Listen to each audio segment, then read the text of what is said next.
Hello, everyone, and welcome back to the Duck Zone. I am Sean Waters, James Sargent right next to me. Exciting week in sports. A lot has happened. We're just going to jump straight on into it. First off, James, how you doing? You doing good? Doing well. The doldrums of the summer, I feel like, are in the midst. We're past Fourth of July, but can't complain. Yeah, a lot going on, and it's been a busy week in sports with everything that's going on in the soccer world. Baseball world is just hitting its All Star break, and also basketball Summer League is about to heat up. So we're going to address all things. We're going to jump right into everything that's going on in the soccer world. I'm going to pass it over to James, and he's going to dive deep on into it as we have a lot of storylines to cover here. So I'll kick it off with the Euros.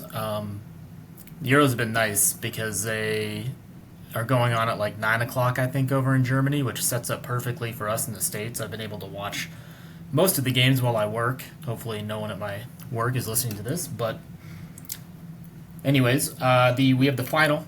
Final is set up for the Euro, and it is Spain versus England, which is sort of chalk. I think I'd mentioned Spain is my favorite to win it all. And England, I know I kind of shit on them a little bit, but they made it through. They've lucked out or actually been decent. I personally like to think they lucked out. Anyways, so recapping, Spain beat France 2-1. It was a better game for France than I would have thought. They've been really inept offensively. But France scored first, and then Spain pretty much dominated the rest of the game. Spain has a young kid on their team named Lamine Yamal, plays for Barcelona, and his goal was pretty crazy. He's also 16 years old, and I believe he turned 17 this Saturday, the day before the final. So that'll be a fun storyline for Spain, just to have a 16-year-old out there just destroying men. As for England, they beat the Netherlands 2-1. I thought a super entertaining game, very evenly played. There was a penalty that was a little questionable depending on who you talk to. I can understand why it was a foul. The ref gave it. Harry Kane tied the score up after Netherlands scored their first goal. But then England sort of lucked out with an Ollie Watkins goal in basically the 89th, 90th minute to send them to the final. So that's the Euro update. Sean, I don't know if you have any input on that. You going to be watching the final on Sunday? I'll be watching. Just a couple of things to add. England really this whole tournament has just kind of like snuck their way in those 90th minutes, extra time, late goals. They've really snuck their way in, and then on top of it, just talking very briefly, just really quickly, France just could not score this whole tournament. Just could not find the net. So, but that's all I got to really say.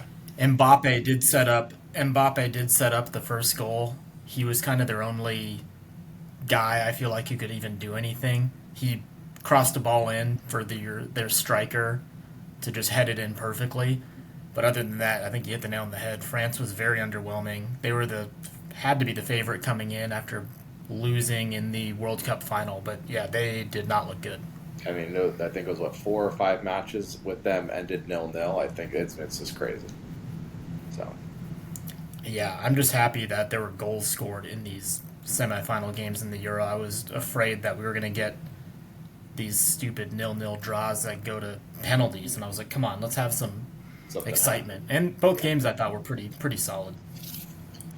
All right, so kicking over So to moving on to Copa America, that final set we have Argentina versus Colombia. I think the big story coming out after both semifinal games. I'll dive into it a little more. But Sean, did you see that brawl after just all the the yeah, saw the fight. I think that was Colombia kind of the Uruguay? biggest the biggest storyline right there was the massive brawl that happened afterwards. Yeah, it's not a good look. I mean, not only is it occurring in the states, but just from a sports standpoint, I feel like you just sports 101 as an athlete, never go into the stands. Nothing ever good happens. So the first semifinal, we had Argentina, and they handled Canada pretty easily, 2-0. Nothing really crazy from that game happened. Argentina hasn't looked as dominant as they have before, I would say, in this entire tournament. But the big storyline from that game, Messi scored his first goal of the tournament. So something something that he can hold over Ronaldo, since Ronaldo never scored in the Euros this year. As for the second match, we had Colombia, and they, I guess you could say, squeaked by Uruguay 1-0. They scored a first half header, and then just like within minutes after that goal, a red card. So they were playing with 10 men the entire second half. Kind of parked the bus. Uruguay had plenty of opportunities. I watched that game, but they couldn't put the ball in the back of the net. They even brought in Luis Suarez. A lot of people know him, big Liverpool striker. But anyways, couldn't get it done. And then, like we mentioned, the big storyline from that was the Uruguay players going into the stands and throwing haymakers at the Colombia fans. So that's not a good look. Yeah, and the whole going to the stands thing is just wild. But looking forward, who do you got winning in the finals? I have to go Argentina. I mean, Messi is the best player. Nah, let me rephrase that. He's not the best player in the world still, but he's still a very good player. We just don't hear about him a lot since he's on Inter Miami. But I think Argentina is still kind of humming and still playing really well from after their World Cup victory 2 years ago. Yeah, I think they're just kind of riding high, and I feel like it would be surprising at this point if Argentina doesn't win it all. I think Colombia has to play with 10 men in the final, right? No, red cards are only. It's only just per. Yeah, it's just per game. So you go back to 11. Okay, so they'll be fine there. But I think Argentina wins. They're riding high, coming off the World Cup victory a few years back. I think Messi's still one of the best in the world. And I would be surprised if he doesn't put one in the net at the end of that match. So, and then I know you got some. He's in really good form. And then I know you predicted the managerial situation for the United States. You called that a couple days ago. That did finally happen. Where do we go from here as a USA nation? Oh, thank God.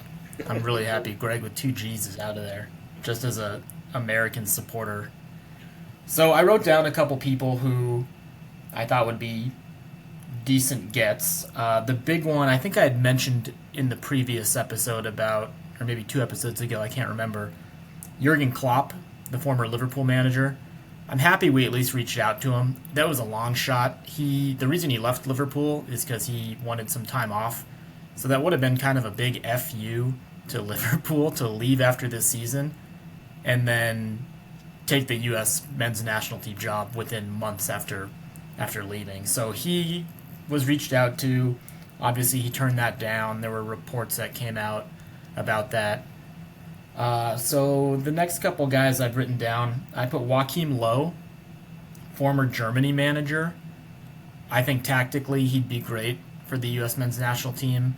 They've had a German manager before in Jurgen Klinsmann, and I know he got ousted after a little while, but having a big name, I think, is something that the U.S. men's national team should look at. It'd bring a lot of the fans and a lot of the supporters just something to rally behind. So Joachim Low, whether it happens or not, I don't know if I want to. I'll put the fire level as low, maybe give it like a 2 or 3 out of 10 for happening. Another guy I put was Hervé Renard, who is currently the women's French national team coach. He will be coaching at this year's Olympics for the French women, but he has already come out and said he's leaving after that competition.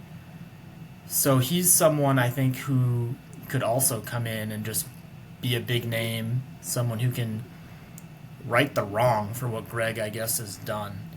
I look at the women's national team. They brought in, oh my gosh, I can't think of her name, but she was the Chelsea manager for the women's team.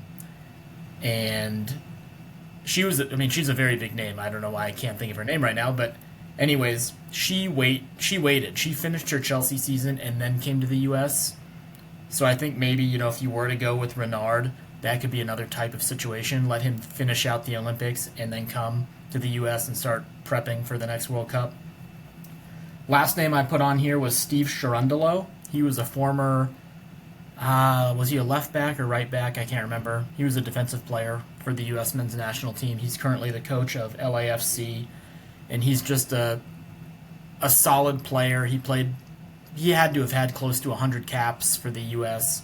He's a name. It might not be the sexy pick, but he's doing well with LAFC, and he's American born. So people would, I'm sure, support that. There's tons of other names out there. I'm not going to say any more than that just because it seems like anyone and everyone's linked right now to the U.S. men's national team. So I guess we'll see what happens, and I just hope that it doesn't take months to find the next person.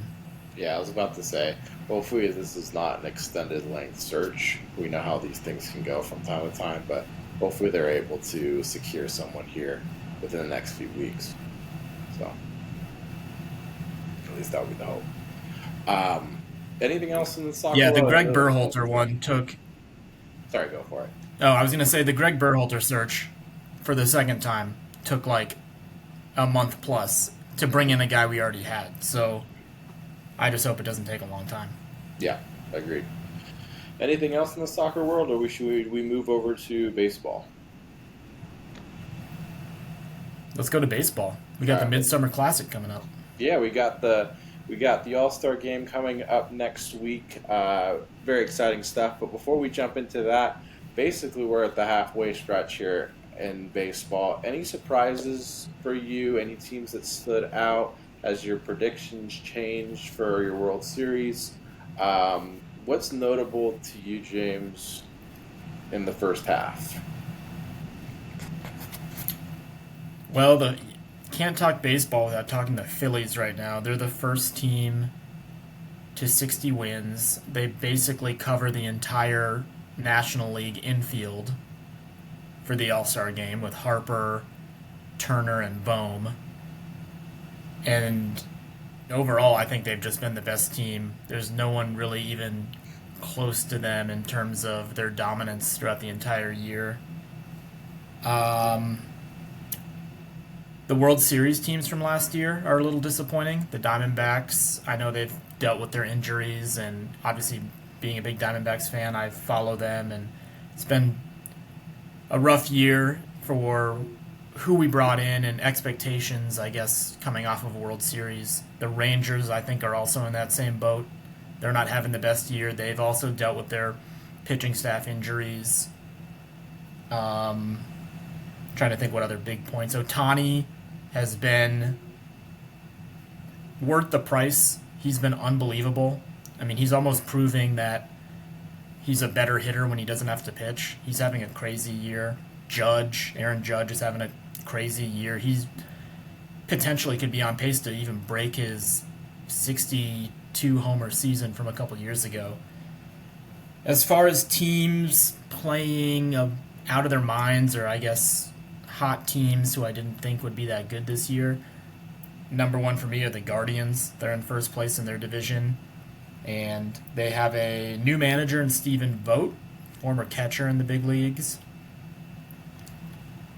Yeah, that's kind of my first half thoughts. What about you, Sean? What's You hit a stood lot out to of you in baseball? you hit a lot of the points that I was going to make. I mean, Dodgers are as good as we thought they would be. Baltimore is really good, really young. It's going to be interesting to see how they perform in the playoffs after last year getting bounced so quick. Philly's been fantastic. And then I think the Yankees are going to be really good in the second half. Obviously, the big question again, what will happen in the postseason? It's a tough season because I feel like a lot of things, and I was going to bring up the point of Texas, Arizona, both have been disappointing. It'll be interesting to see if either one of those teams actually makes it into the playoffs, being how disappointing they've been. I know Texas, as of late, has gotten a little hot. I really, really believe it's going to be tough for anyone to beat LA. Main reason for that is the amount of injuries that they've accumulated here in the first half, and they still are 20, 25 games over 500. I forgot the number, but they're in that range, and they have an IL right now that looks like an all-star team, and all those guys are going to come back. Um, so that they're going to be tough. I feel like it's Dodgers, Phillies, Baltimore, New York. It's those four. Cleveland has been good. Seattle, I get, is first in the West, but even with that, it just doesn't feel like they're going to be. It'll be interesting if they win a series.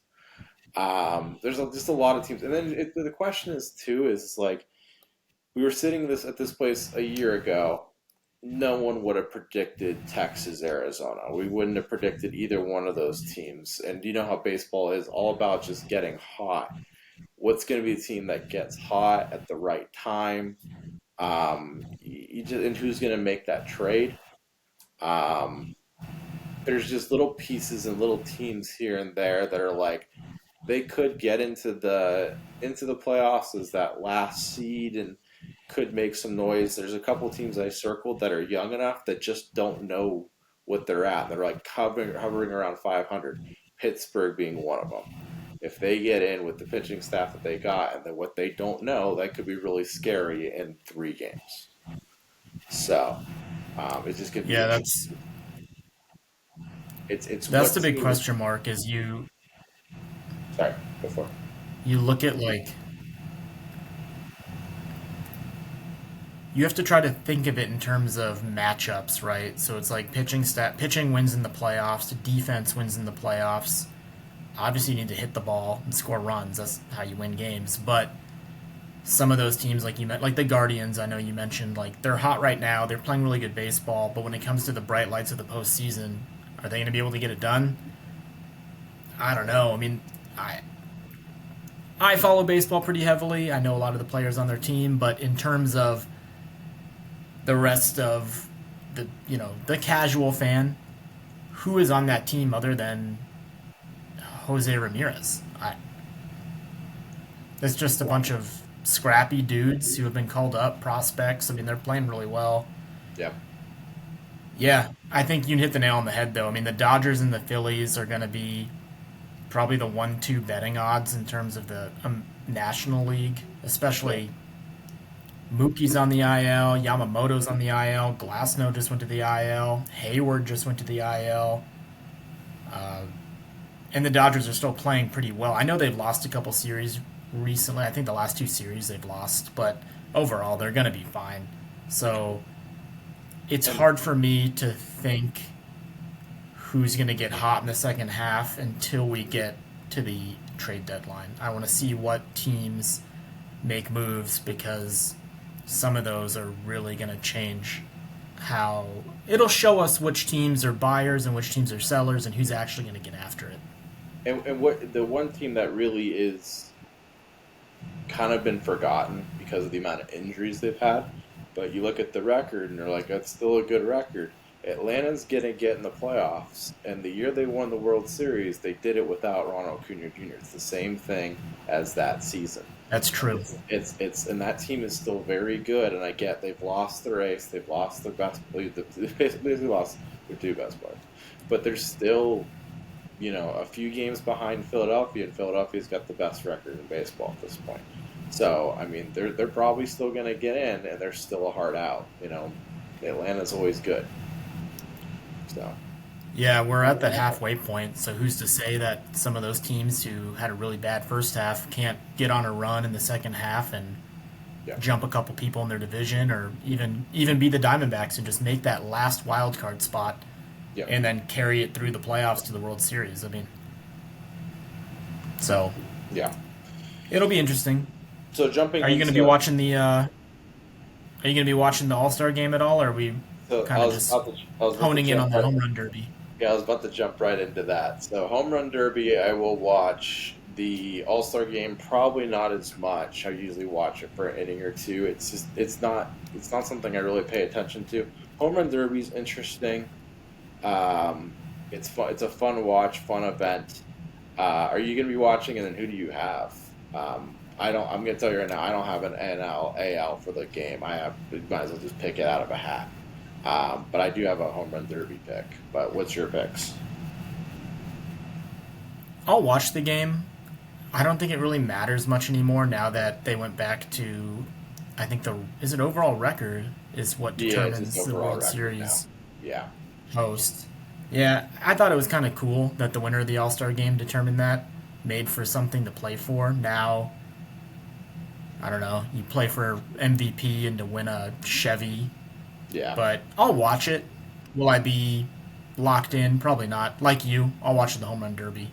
So I'll let you start off though. Who do you like? Who's going to win the home run derby? So you got a lot of guys again that have never done this event before, and I think it's important having done this event before. So there was two guys that stood out, Garcia and then Alonso. I'm going to take Alonso. He's actually the betting favorite, 3 to 1 odds.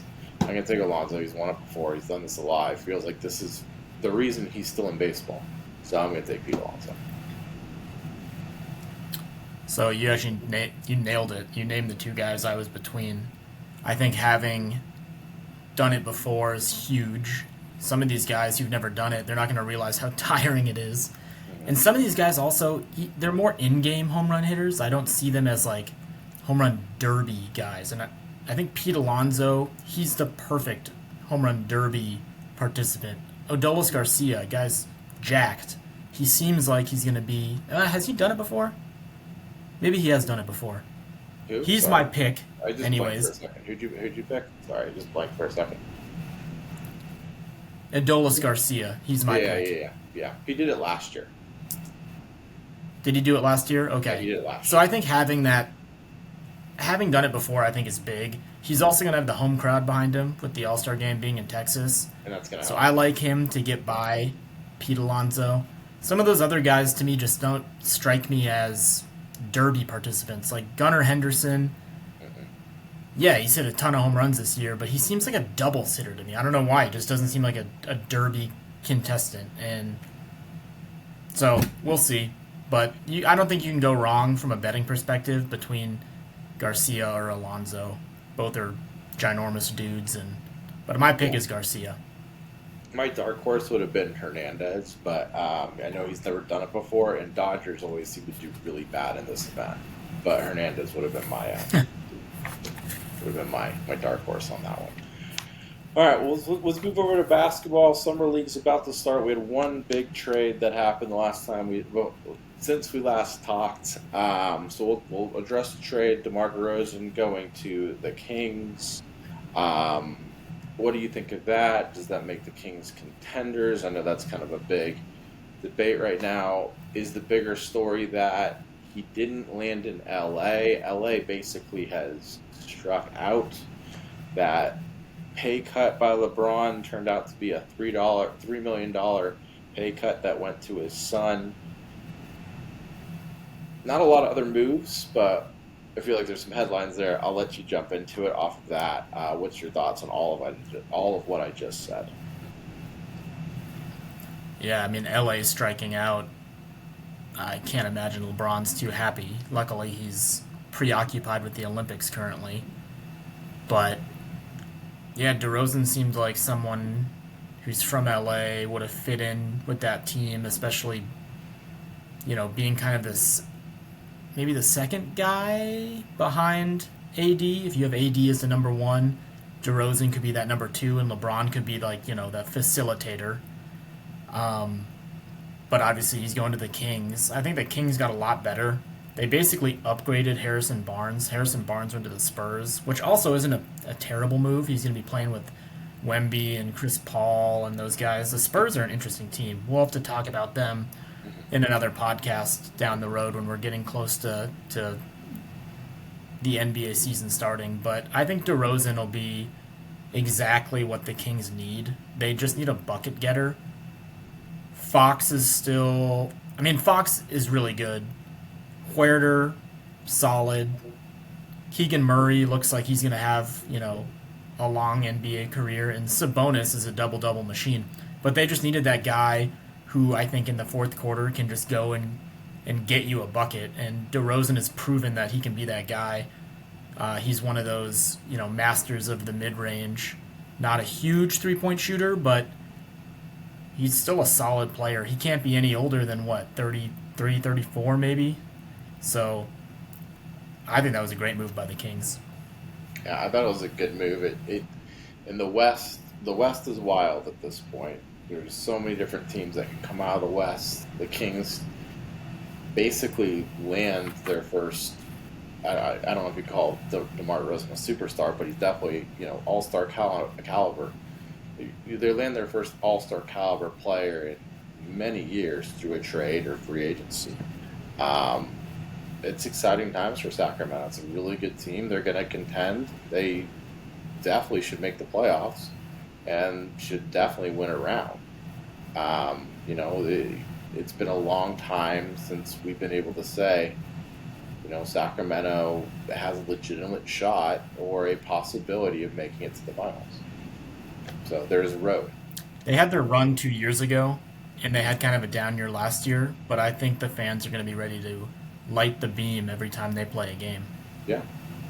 So moving forward, Summer League starts this weekend in Vegas. They've been, the California Classic's been going on, a few other things have been going on.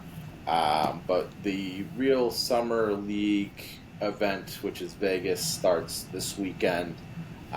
Is there anyone that in particular that you're paying attention to? How much weight do you really throw into these few weeks?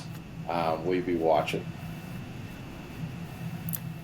I'll definitely be watching just because there's not much else to watch other than baseball right now, and I mean soccer's coming to an end. As far as what does it mean to the NBA, I personally don't think anything. I think okay, someone goes off for 40 points in a summer league game, great. They were their first round pick or second round pick of that team, and then they get to the actual NBA season and they're putting up 2 to 3 points a game. I mean, I think it depends on the player, depends where you're drafted, depends on what team you're on. But for the most part, I don't think we should weigh too heavily onto what some of these guys do necessarily, because they're going up against such subpar talent. And, whether it make or breaks you making a roster, maybe that's one thing. But,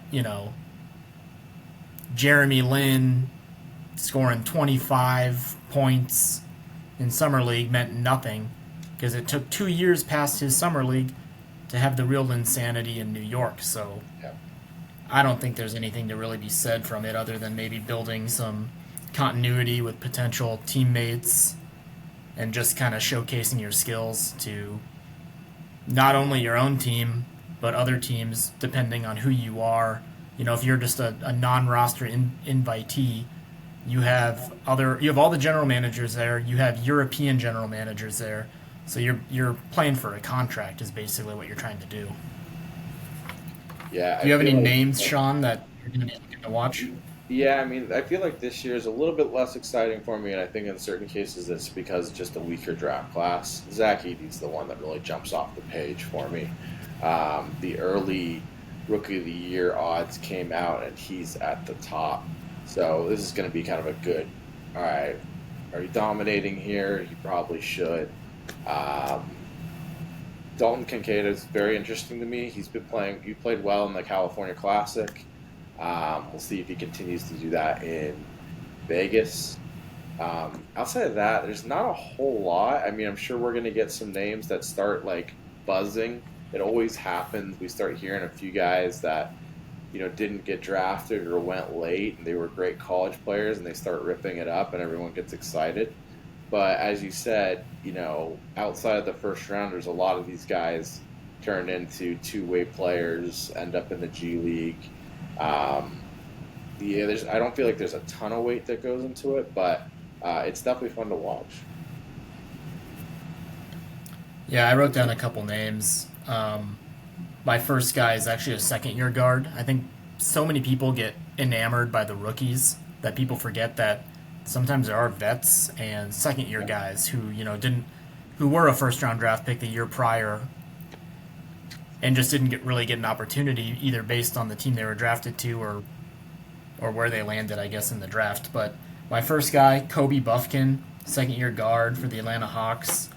I think he'll be an interesting name to follow, just because Atlanta did trade Murray, so they'll be looking to pair somebody next to Trae Young, whether that's Bojan Bogdanovic, Kobe Buffkin, someone else. I think the job's wide open. You hit the nail on the head with Zach Edey. He's gonna be someone that's fun to watch. Uh, you already mentioned he's the betting odds favorite for Rookie of the Year, so he's a load of a human. So I guess we'll see what he can do. I put down Stephon Castle. San Antonio took him pretty high. He potentially could be the heir apparent to Chris Paul or play the off-ball two-guard position.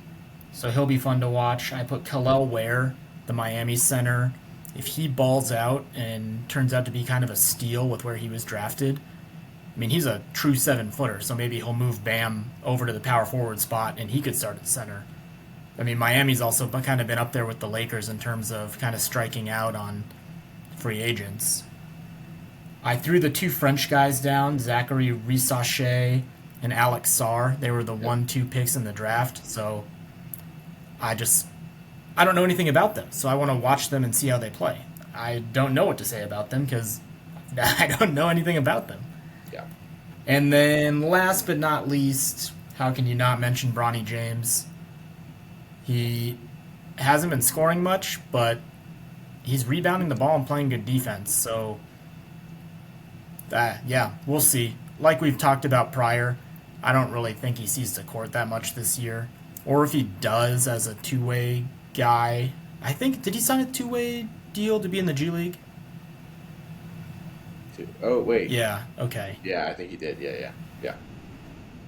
Because I know he signed that guaranteed deal, and I remember pre-draft they were like, "Oh, he will not be a G League guy," and it's like all this smoke.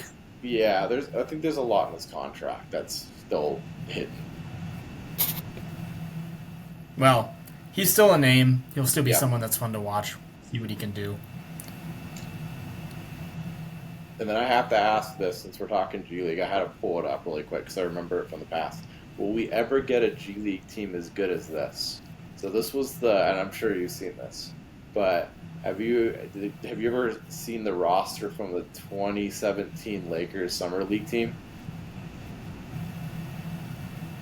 You're gonna have to remind me. Okay, listen to this. Will we ever get a team that's this good? They won it that year. They won the Summer League. And you'll hear it and you'll be like, oh yeah, this team is ridiculous. So this was the Lakers Summer League team that year. Lonzo Ball, Thomas Bryant, Alex Caruso, Josh Hart, Brandon Ingram, Kyle Kuzma, and Zubac.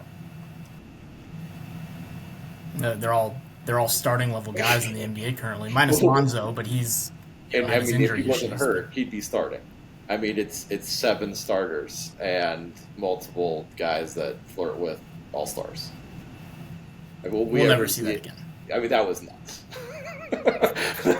That was. I mean, Lakers had to win something at that point, though. So, but yeah, I don't think we'll ever see anything like that ever again. Like that was the most loaded summer league team ever. So Yeah, I'm disappointed I'm not going. I've been to Summer League before. It's so much fun. It's like it's a lot of fun. basketball porn if you're a hardcore NBA fan. And Well, then just- you get to go to the strip and gamble. I was about to say, just walking around, you run into so many different basketball people because there's just. I mean, Oh yeah, the legends of the game. I mean, it already started a week ago because the Olympics have been training out there. I mean, everyone in basketball is basically in Vegas the whole month of July. So, yeah. Yeah, I know the USA played Canada last night and won. They didn't look great, but first game, we'll see how they do. They'll figure it out. I'm not too worried. We'll address more of the Olympics in the next episode. Before we sign off, James, anything that you want to add? Not that I can think of. Not that I can think of. Just go Diamondbacks. Yep. All right, guys. We're going to be off next week. I'm actually going to be out of town. But we'll be back the week after. We'll be covering. We're getting close to football season, so we may be talking that baseball, obviously, and yeah, we'll kind of see how things unfold. Summer league will probably be done, but yeah, I don't think I have anything else to say. Olympics will be starting. Olympics will be full in effect. We'll be probably talking a lot about that actually. The men's team, the women's team, and I'm sure there's a lot. There's always a lot of storylines that come out of nowhere during the Olympics. So outside of that, I don't have anything else. I'm good. Good. All right, guys. Until next time, I'll see y'all soon. Thank you so much for listening. Later.